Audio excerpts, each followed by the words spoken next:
Salam sejahtera semua. Apa khabar? Semoga semua dalam keadaan sehat. So, pada hari ini kita akan tengok unit 6 iaitu penyakit di bawah pendidikan kesihatan tingkatan 3. Okay. So, sebelum itu kita akan tengok standard pembelajaran apakah yang akan anda pelajari di dalam unit ini. Yang pertama 6.1.1 membincangkan perihal jangkitan HIV dan penyakit AIDS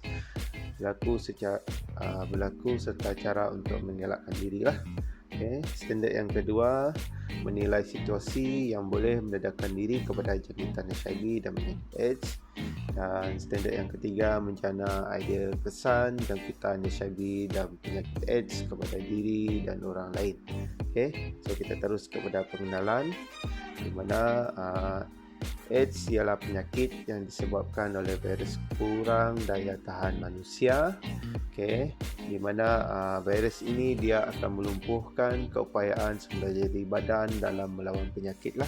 Okay. So kata lainnya, penyakit AIDS ni dia menyerang sistem imunisasi badan manusia. Okay. So dengan melumpuhkan keupayaan ini, seseorang individu yang dijangkiti HIV akan terdedah kepada semua jenis kuman termasuk yang tidak membahayakan. Okay. So jika dijangkiti penyakit AIDS, okay, ataupun virus HIV, okay, so sistem imunisasi badan dia akan menjadi lemah dan akan menyebabkan kita mudah dijangkiti penyakit ataupun tubuh senang dimasuki oleh kuman lah. Okay. Selain itu, pesakit juga mungkin terdedah kepada beberapa jenis barah yang biasanya jarang berlaku lah. Okay. So HIV ini dia membunuh sel pembantu T yang penting dalam sistem imunisasi tubuh. Okay. So HIV ini dia akan menyerang sel pembantu T yang ada di dalam tubuh kita, di mana sel pembantu T ini dia sebenarnya membantu sistem imunisasi badan melawan penyakit. Okay. So tanpa sel pembantu T ini, sistem imunisasi tubuh tidak dapat berfungsi dengan sempurna lah. Okay. Di mana kalau sistem imunisasi tidak dapat berfungsi dengan sempurna, so kita akan senang dapat penyakit. Okay. Seseorang yang dijangkiti HIV ini mungkin tidak menunjukkan sebarang simptom ataupun gejala untuk bertahun-tahun, tetapi sekiranya tidak dirawat, bilangan sel pembantu T akan semakin berkurangan sehingga tahap ketika, dan pada masa itulah simptom-simptom penyakit AIDS ni dia akan menular. Okay. So itu adalah pengenalan berkaitan dengan tajuk kita pada hari ini. Okay. So kita tengok apakah itu HIV. Okay. Apakah itu HIV?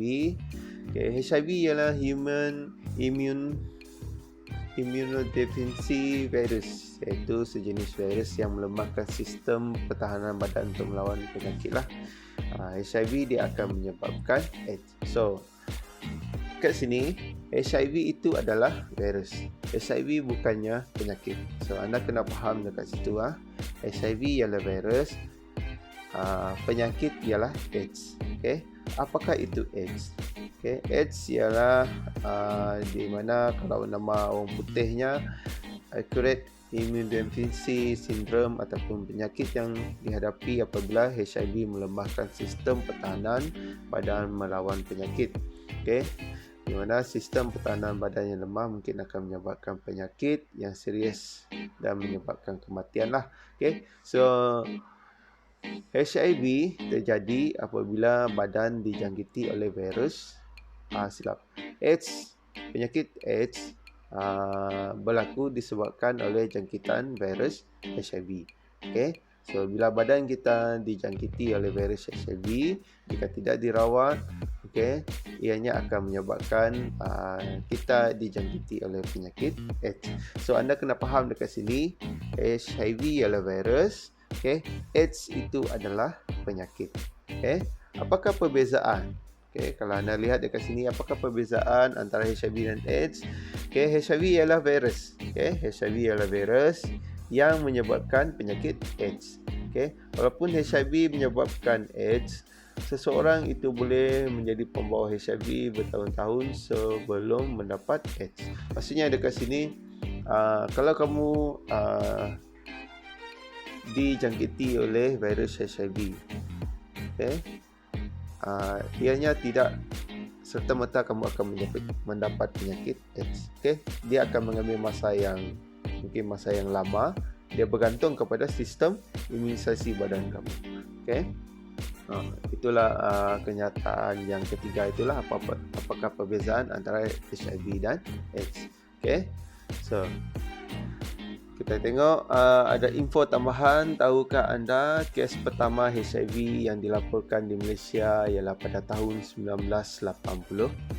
Okay? So, selain itu ada QR code di bawah.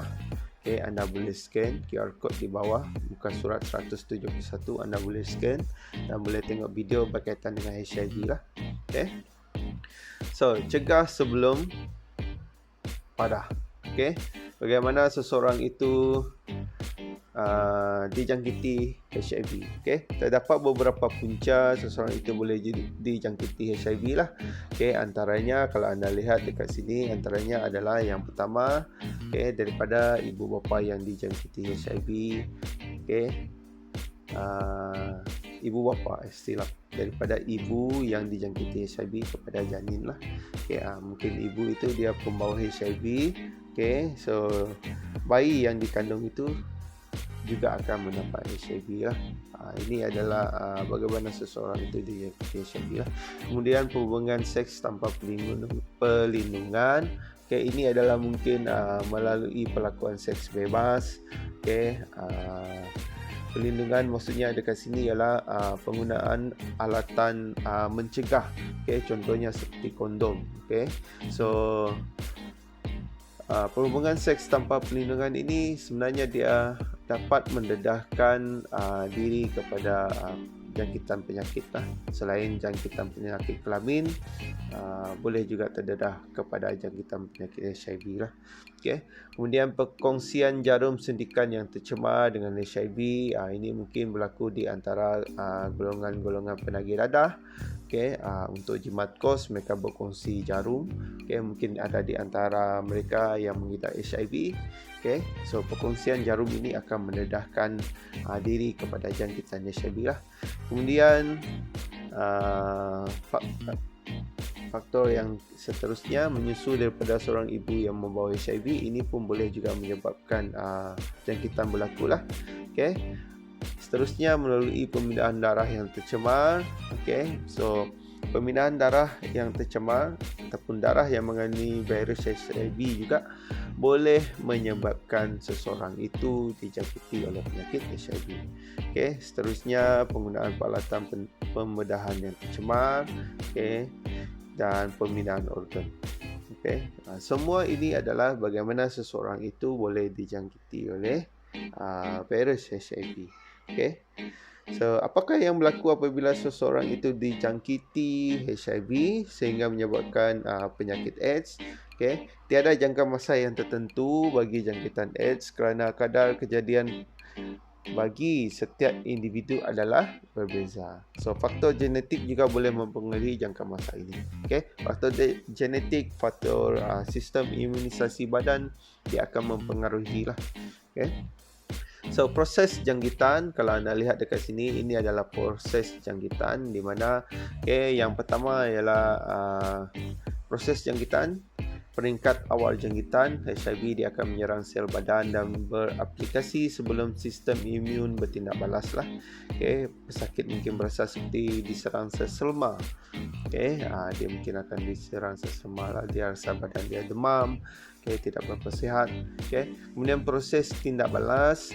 Sistem imun badan mula bertindak balas terhadap virus walaupun tidak berasa sebarang perubahan. Badan sedang melawan virus ini dengan penghasilan antibodi lah. Peringkat ini ialah perubahan daripada HIV negatif kepada HIV positif lah. Jangkitan asymptomatic, di mana tiada simptom jangkitan, di mana pesakit tetap membawa virus dan virus ini sedang merosakkan sistem lah. Di mana untuk kita rasa proses jangkitan yang ketiga ini, di mana virus ini dia badan tu dia sedang diserang virus, tapi kamu tak rasa apa-apa. Okey, maksudnya dia sedang diam-diam melakukan kerosakan di dalam badan.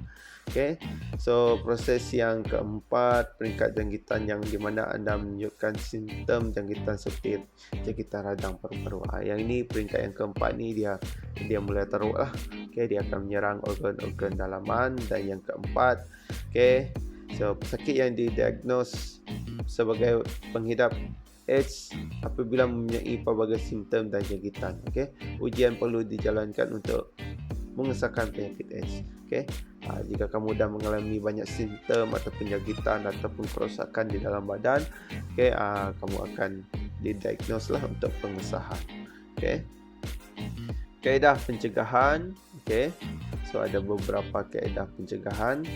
Okey, so kaedah pencegahan jangkitan HIV dan AIDS daripada merebak adalah dengan mengamalkan gaya hidup yang sihat. Antaranya, tidak melakukan hubungan seks sebelum berkahwin, jangan melakukan hubungan seks secara rambang, tidak berlaku curang bagi pasangan suami isteri, berpegang kepada ajaran agama, okey, jauhi dadah, okey, tidak berkongsi jarum suntikan, pengesanan awal langkah rawatan yang sangat penting lah. Okay. Saring semua simpanan tabung darah. Okay. Ini adalah tindakan-tindakan bank darah lah. Okay. Sentiasa berwaspada dan berjaga-jaga berhadapan dengan situasi yang melibatkan pemindahan darah dan organ. Dan yang terakhir, elakkan daripada berkongsi peralatan peribadi seperti pisau cukur dan berus gigi. Jangan berkongsi lah. Okay. So, fikir sebelum bertindak. Okay. Mari kita perhatikan beberapa contoh situasi yang mendedahkan diri kepada jangkitan HIV dan penyakit AIDS lah. Okay, so HIV dan AIDS, okay, transfusi darah dan prosedur pembedahan yang lain. Okay, ini ada beberapa contoh situasi lah, okay, yang mendedahkan kamu. Okay, pergaulan bebas, terlibat dengan aktiviti pelacuran, berkongsi peralatan peribadi. So ini adalah beberapa contoh yang boleh ataupun yang mungkin mengakibatkan kamu terdedah kepada jangkitan lah. Okay. So seterusnya kita tengok berat sama dipikul, ringan sama didinjing, tanggapan negatif, tanggapan salah. So AIDS kini membawa ancaman yang lebih tinggi kepada kanak-kanak berbanding sebelumnya lah. Menurut laporan UNICEF 2016, kanak-kanak di bawah umur 15 tahun mewakili 1 daripada 6 kematian yang berkaitan dengan AIDS dan 1 daripada 7 jangkitan HIV yang berlaku lah. Okay. Setiap minit pada setiap hari, kanak-kanak di bawah umur 15 tahun meninggal dunia disebabkan oleh penyakit AIDS lah. Okay. So sebelum ini kita telah didedahkan lah apakah kesan HIV ataupun AIDS daripada aspek kesihatan. So sekarang ni kita lihat kesan daripada segi aspek emosi, sosial dan ekonomi. Okay. Yang pertama sekali kita tengok gangguan emosi. Okay. Akan mengalami tekanan perasaan, kemudian akan mendorong mereka yang dijangkiti ini melakukan sesuatu yang tidak diingini seperti mencederakan orang lain ataupun membunuh diri lah. Kesan dari segi aspek keluarga, sudah pasti memerlukan diri dan keluarga lah. Kemudian diskriminasi, diskriminasi dan sekatan dalam pekerjaan bagi individu-individu ini lah. So, biasanya kalau orang yang dijangkiti HIV ataupun AIDS ni, orang lain dia tidak akan bergaul. Okey, itu adalah stigma. Itu adalah stigma masyarakat. Oh, jangan dekat dia, nanti kamu pun kena. Okey. So, ini adalah contoh-contoh kesan dari segi aspek sosial. Okey. Kemudian ini yang cikgu sebut tadi, stigma masyarakat. Okey.